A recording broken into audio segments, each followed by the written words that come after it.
બનાસકાંઠા જિલ્લાના વાવ તાલુકાના વાસડા ગામમાં રહેતા પરમાર મહેન્દ્રભાઈ કલાભાઈ નામના યુવાનનો મૃતદેહ તારીખ 11/7/2025ના સવારે આશરે 200 વર્ષ જૂના અવાવરો મૃત હાલતમાં કૂવામાંથી મળતા સમગ્ર વિસ્તારમાં ચકચાર મચી ગઈ હતી। મહેન્દ્રભાઈએ 2 દિવસ ગુમ હતા, જેથી પરિવારમાં ચિંતાનો માહોલ હતો।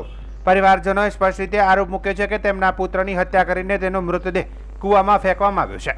આ મામલે વાવ પોલીસ મથકે ખેતાભાઈ લગધીરભાઈ રબારી, શેધાભાઈ ખેતાભાઈ રબારી, રૂડાભાઈ ખેતાભાઈ રબારી અને અમરાભાઈ શેધાભાઈ રબારી અને લાખાભાઈ પાચાભાઈ રબારી સામે ભારતીય ન્યાય સંહિતા કલમ 189(2), 189(4), 191(2), 108, 351(3), 126(2), 115(2) સહિત એટ્રોસિટી એક્ટ હેઠળ ગુનો નોંધી શકાયો છે।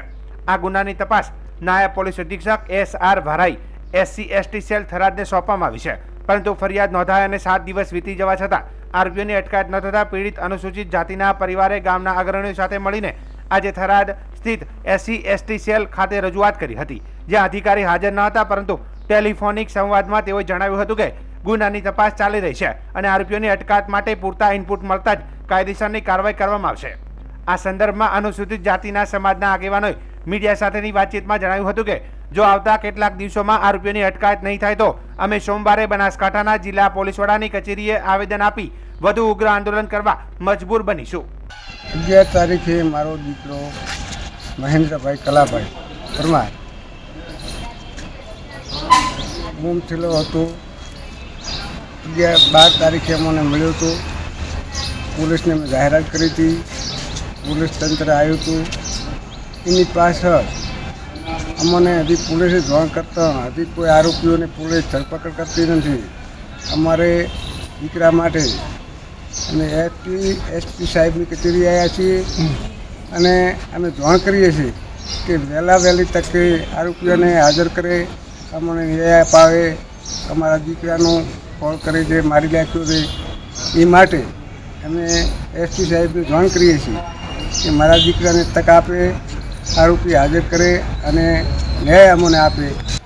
વાવ તાલુકાના વાસરડા ગામે દલિત સમાજના યુવકની લાશ કૂવામાંથી મળ્યાને આજે 8 દિવસ જેટલા સમય થઈ ગયો છે। પીડિત પરિવારે તંત્રને જાણ કરી, તંત્ર આવ્યું, એના બધા જે કંઈ કાગળિયા કે એનું પંચનામું એ બધું કર્યું, પણ હજુ સુધી આરોપીઓની ધરપકડ થતી નથી।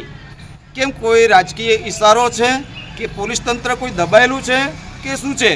અમે પોલીસ તંત્રને કે સરકારને વિનંતી કરીએ છીએ કે સાહેબ, આ રીતના ગુજરાતની અંદર અનેક ઘટનાઓ ઘટે છે, આરોપીઓની ધરપકડ થતી નથી અને આરોપીઓને જામીન મેળવવા માટેનો પૂરતો સમય મળી શકે છે અને આગોતરા જામીન લાવીને અમારી ફરિયાદો કે અમારા કેસને રફેદફી કરી દે છે।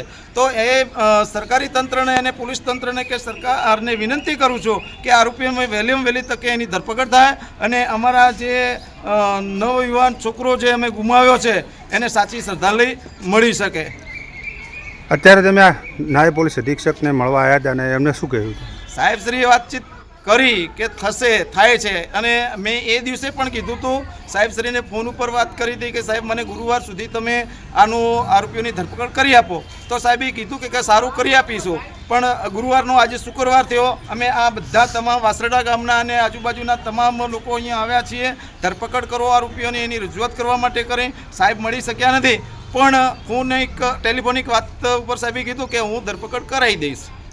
આગામી સમયમાં આપના કેવા પગલાં રહેશે? જો ટૂંક સમયમાં આરોપીઓની ધરપકડ નહીં થાય તો સોમવારના દિવસે માનનીય શ્રી SP કચેરી પાલનપુર ખાતે સાહેબને અમે બધા રજૂઆતો કરીશું અને વહેલી તકે આરોપીઓની ધરપકડ થાય એવા પ્રયત્નો કરીશું।